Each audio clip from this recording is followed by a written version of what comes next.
What's up YouTube? It's me, Jess, and I'm an opera singer. Today's video is going to be a performance analysis of Faouzia performing Desert Rose. Thanks to all of you who voted for this video in our community post. Let's go.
Tied to a horse that'll never die, and in the flames, her shadows play in the shape of a man's desire. This desert flower, each of her veils a secret promise. This desert rose, no sweet perfume ever tortured me more than this. Oh,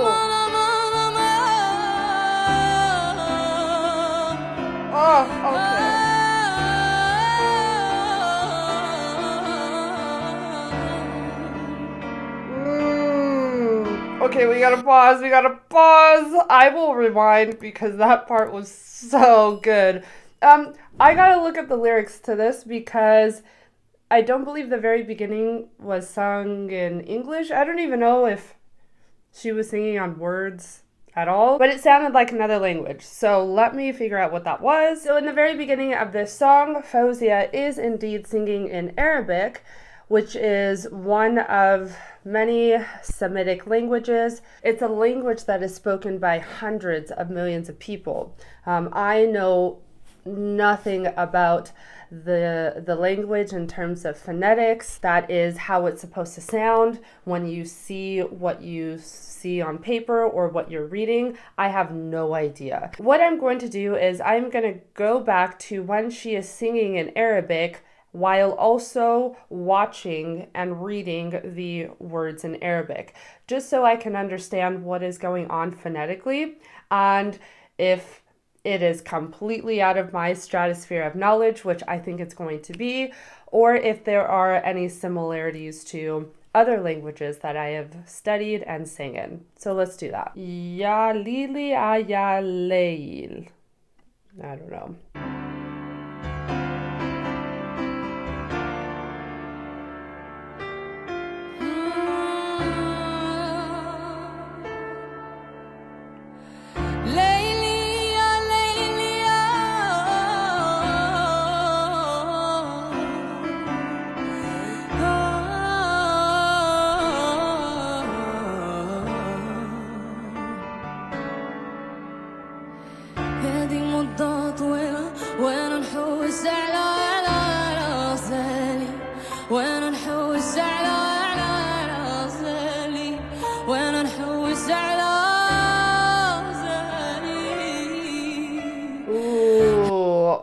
Okay, wow, that is so foreign to me.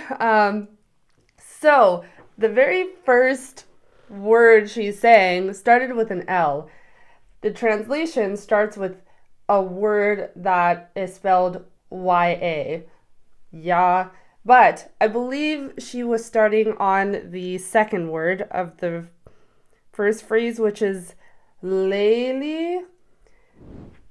That's how she pronounced it? Hold on. This is going to probably take a while. Okay, this is very complicated, especially considering I have not studied this language whatsoever. Okay, so the very beginning of the phrase, she starts on a word with two syllables. Now, I don't know if this is one word, a compound word, two words, I have no idea. But the first vowel is a closed A vowel, le, and then she goes up to a closed E vowel, le, li.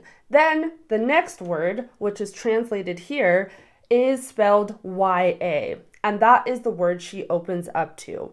Interestingly enough, all of the lyrics that I have found to this song online reverses the words. It's Ya Layli, but what she sings is Layli Ya.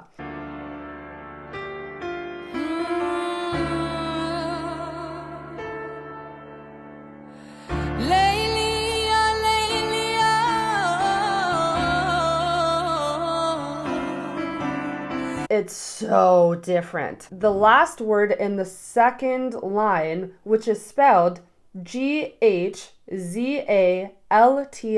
Every time she's saying that word, there was no pronunciation of the T, which I think is very, very interesting. French is so difficult because there are so many silenced letters within many, many words. And I wonder if that's how this language works as well.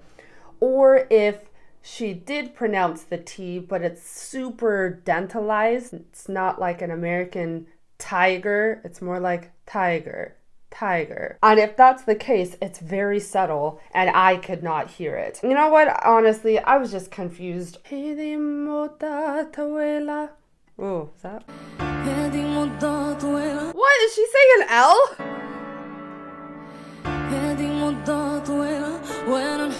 Wow. Okay, so I've listened to the first line of this verse like 5 times. It sounds like she's saying an L on the first word. Here's what I hear. Now, what I see is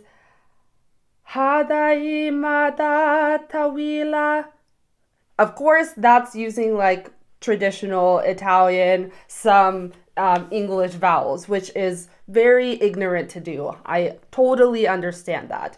So what my brain is trying to process is what you know versus what you're hearing, and then trying to find that middle ground to what she is doing and incorporating that as I'm reading it. Moda, which is spelled here M-A-D-A, which is very interesting to me because if you have two of the same vowels, one right after another, and there's just one consonant splitting up the two vowels, what constitutes the first vowel to sound more like an O versus the second vowel right after it to sound like what is written?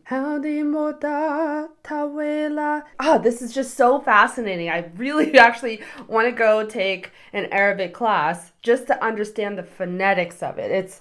It really is really interesting. Okay, so as we know, there were a couple of really, really awesome riffs right at the get-go of this piece. The first riff happened on the word ya, Y-A. And she started with the true vowel of the word, I believe, and she modified that vowel throughout the riff and landed on somewhat of a mixed, like, O-ah vowel.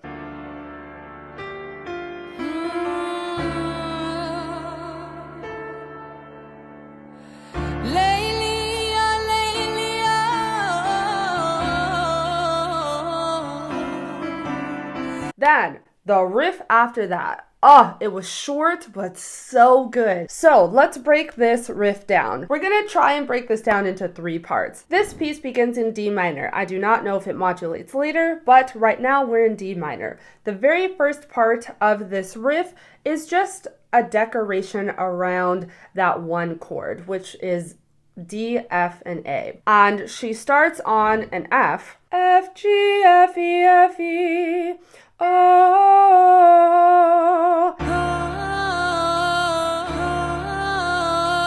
What is going to happen next is you're going to put a pretty forceful crack in your voice right before hitting the first note, which is D. The next note is Then the following note is, so it just goes D, E, D. But right before you hit that D, she does this pretty intense crack. So it sounds like this. Oh.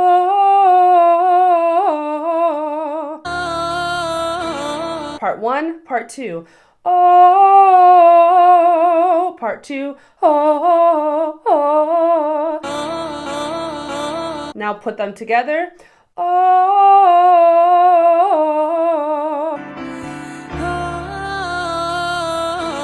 Do, re, mi, fa, sol, la, flat 6, ti, flat 7, do,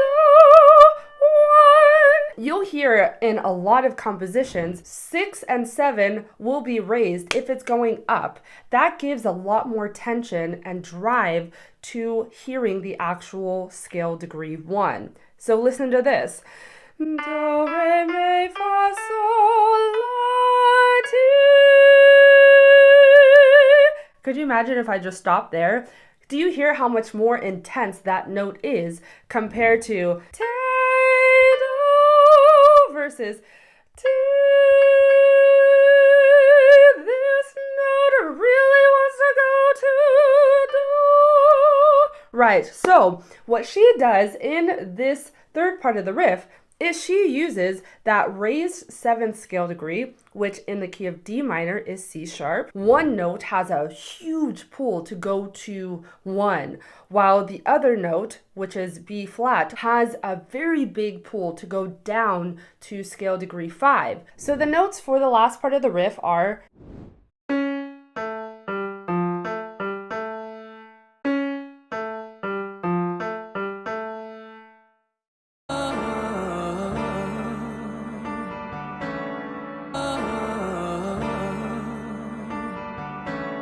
putting all of those together in time, in the rhythm she is doing it, is much more difficult.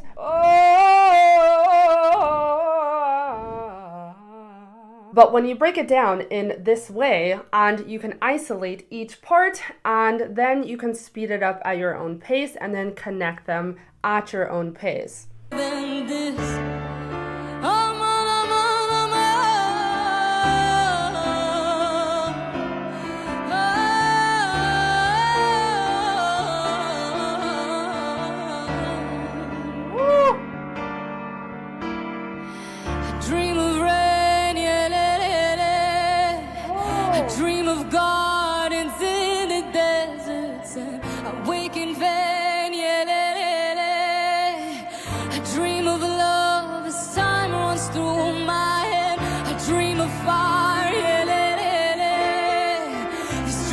Tied to a horse that'll never die, and in the flames, her shadows play in the shape of a man's desire. This desert flower, each other veils the secret promise. This desert rose, no sweet perfume ever tortured me more than this. ونحوس على راسي ونحوس على راسي ونحوس على راسي. No! Is that the end? Ah! No, that's the end. It's so good. I wanted to keep going. Man, there was a word with the line with the word secret. It was so good. What is that line? This desert flower, each of her veils a secret promise. Oh, the way she sat on the S before opening up to the vowel, the first syllable of the word secret, was so nice. It just made that line sound so personal. This desert flower, each other veils the secret promise. This desert rose, no sweet perfume ever tortured me more than this. This song is very interesting. You've got two words in the title that are very contrasting. With that being said, it just makes me wonder, okay, What is this song really about? I am very intrigued by song titles, especially if I don't know the artist or if I have never heard the song. You're more likely going to click on a title that captures your interest. Now, you could take it as a literal desert flower, or you could take it as representational of a person. It works perfectly both ways.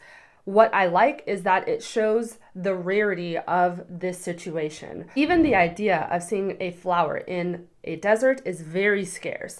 Then, can you imagine coming upon that situation? You stranded out in the desert and you actually see a rose. Can you imagine how spiked your imagination would be? How many questions you would have? Not only that, what that flower or what that flower represents does to your emotional state, what that does to your mental state. I think it's perfectly captured in this phrase. No sweet perfume ever tortured me more than this. Torture is such an interesting word because I believe curiosity to some extent can bring torture. This idea that we are curious beings, and it's like we have this innate drive to have answers to all of the questions that pop up in our head. Imagine seeing a desert rose in your situation, how torturous that would be. Why are you here? How are you alive? You smell so good. Oh my gosh, I'm hungry. Maybe you're making me think of a dessert, or maybe you're making me even that much more thirsty. Maybe there's water around. How could you be alive? You know what I mean? So all of these things that would be running through your head, and her choice of words, no sweet perfume ever tortured me more than this, I think is absolutely fantastic. So you have the very beginning part in Arabic. That's part one. Then you have I dream of rain, then I dream of fire, this desert flower. And then it repeats from I dream of rain and onward, and then ends with what the song started with in Arabic. So when you're going to perform a song like this, or even when you're going to listen to a song like this, when you have so many elements that repeat itself in a short span of time, when that is happening, as a performer, I'm going to think, why are these words repeated so much? And what is the performer doing on these repeated instances? What are they changing from what they did before? And furthermore, what is happening in the accompaniment during these parts? Is there vast differences between the two? I dream of rain, yeah, da, da, da. I dream of rain, yeah, da, da, da. I dream of gardens in the deserts, and I dream of gardens in the deserts, and I wake in vain, yeah, da, da, da. Wake in vain, yeah, da, da, da. I dream of love as time runs through my head.